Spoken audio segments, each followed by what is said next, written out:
అనుకోలేదు. ఇక్కడ దాకా తెచ్చారు.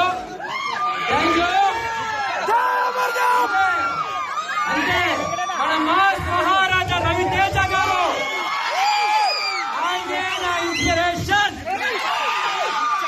డైరెక్టర్ అయ్యే వరకు ఒకటే మాట తెలిసిందల్లా ఒకటే, సూటిగా మాట్లాడడం తప్ప ఏమీ తెలియదు. అలానే మాట్లాడా, అలానే